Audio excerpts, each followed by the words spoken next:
അപ്പോൾ കൊടും ചൂടാണ്, അതായത് നമുക്ക് അസഹ്യമായ ഈ ഒരു ചൂട്, ക്ലൈമറ്റ്, ഈ പ്രകൃതിയുടെ ഈ ഒരു പ്രതിഭാസം.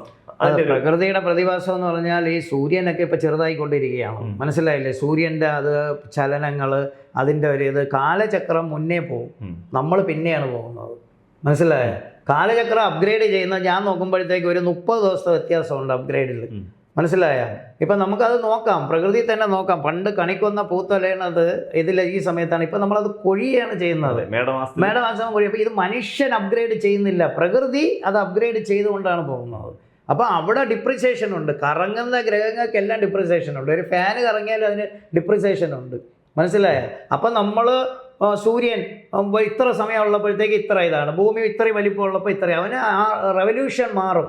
അല്ല, ഈ സ്പീഡ് കുറയും. സൂര്യൻ ചെറുതാകുമ്പോൾ ചൂട് കൂടുന്നതാണ്. അങ്ങനെയല്ല, സൂര്യൻ ചെറുതാകുമ്പോഴത്തേക്ക് അതിൻ്റെതായ പോരായ്മകൾ ഓരോ പാളികളിൽ സംഭവിക്കും. അല്ല, ഈ ചൂട് സഹിക്കാൻ വയ്യാത്തോണ്ടാണ് ചോദിക്കുന്നത്. ചൂട് സഹിക്കാൻ വയ്യാത്തതെന്ന് പറഞ്ഞാൽ കാലാകാലങ്ങളിൽ നമ്മളത് അനുഭവിച്ച് തന്നെ തീർക്കണം. കാര്യം എന്താണെന്ന് വെച്ചാൽ പ്രകൃതി അത് അപ്ഡേറ്റ് ചെയ്തുകൊണ്ടേയിരിക്കുമ്പോൾ അത് സംഭവിക്കും. അതായത് നമ്മൾ ചെയ്യുന്ന കാലത്തിൻ്റെ പ്രോബ്ലമാണ് വരുന്നത്. പ്രകൃതിയിൽ ഉണ്ടാകുന്ന മാറ്റങ്ങൾ തന്നെ അങ്ങനെയാണ് സംഭവിക്കുന്നത്. ഈ ഭൂമിയും സൂര്യനും ചന്ദ്രനും വെച്ച് നോക്കുമ്പോഴത്തേക്കും മനുഷ്യരുടെ പ്രോബ്ലമാണ്. ഇപ്പോൾ സയൻസ് പരമായിട്ട് നമ്മളൊരു ഇത് വെച്ച് ചിന്തിക്കുമ്പോൾ, കോമൺ സെൻസ് വെച്ച് ചിന്തിക്കുമ്പോൾ, മനുഷ്യൻ ഓരോ സ്ഥലങ്ങൾ കെട്ടിയടക്കപ്പെട്ടിരിക്കുന്നു, വാസസ്ഥലത്തിന് വേണ്ടി പല സ്ഥലങ്ങളും നശിപ്പിച്ചിരിക്കുന്നു, പ്രകൃതിയെ ദ്രോഹിച്ചിരിക്കുന്നു. അപ്പോൾ സ്വാഭാവികമായിട്ട് പ്രകൃതിയിൽ മാറ്റം ഉണ്ടാവും, ചൂട് വർദ്ധിക്കും, അതൊക്കെ ഓക്കെ തന്നെ. നമ്മൾ കാലാകാലത്തിനനുസരിച്ച് നമുക്ക് ഓരോ കാര്യങ്ങൾ. പണ്ടൊക്കെ നമ്മളെ കൊച്ചിലേക്ക് പറയും പെട്രോൾ കിട്ടില്ല, അതുകൊണ്ട് വണ്ടിയൊക്കെ നിന്ന് പോകുന്നു. ഇപ്പോൾ പെട്രോളിൻ്റെ ആവശ്യമേ വരാതെ പുതിയ ടെക്നോളജി വന്നു.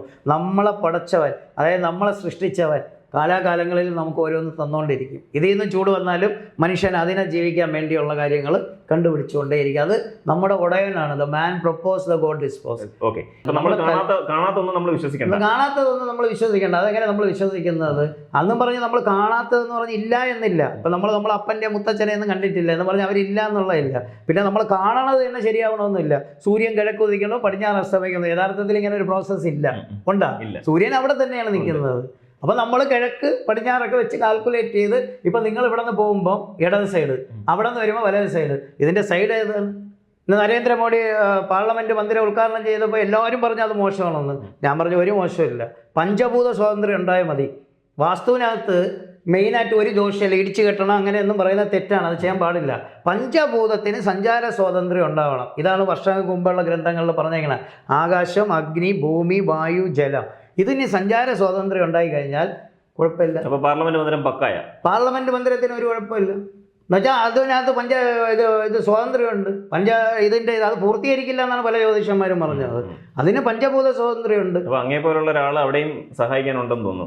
അത് കറക്റ്റായിട്ടുള്ളത്. എൻ്റെ അടുത്ത് ഇങ്ങനെ ഒരു ഡേറ്റ ചോദിച്ചിട്ട് ഞാൻ അതിനെക്കുറിച്ച് വീഡിയോ ഇടും, എല്ലാ കാര്യത്തിനെ കുറിച്ചും വീഡിയോ ഇടും. ചിലർ ഇവിടെ വന്നിട്ട് പറയും സാർ അത് വാസ്തു കംപ്ലൈൻ്റ് ആണ്, ലക്ഷങ്ങൾ മുടച്ച് ഇടിക്കും, അങ്ങനെ ഇടിക്കരുതെന്ന് പറയും. ഒരിക്കലും നിങ്ങൾ ഇടിക്കരുതെന്ന് പറയും.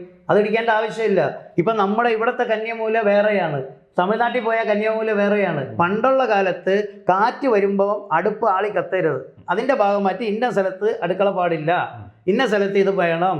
അത് സ്മെല്ല്, ബാത്റൂം ഉണ്ടാക്കി കാറ്റടിക്കുമ്പോൾ സ്മെല്ല് അങ്ങോട്ട് പോകും. അപ്പോൾ ആ സ്മെല്ല് വരാൻ പാടില്ല. ഇതിനൊക്കെ കൂടെയാണ് കാൽക്കുലേറ്റ് ചെയ്ത് വെച്ചേക്കണം. ഇപ്പോൾ വാസ്തുവിൻ്റെ പേര് പറഞ്ഞിട്ട് എന്തൊക്കെ കാര്യങ്ങൾ വാസ്തുവിനെ പൊളിച്ചെടുക്കണം. കാര്യം എന്താണെന്ന് വെച്ച് കഴിഞ്ഞാൽ എന്നെ സംബന്ധിച്ചോളം സത്യമായിട്ടുള്ള കാര്യം പഞ്ചഭൂത സ്വാതന്ത്ര്യമാണ്. പഞ്ചഭൂത സ്വാതന്ത്ര്യം ഉണ്ടെങ്കിൽ ആ വാസ്തുവിൻ്റെ ഒരു കുഴപ്പമില്ല.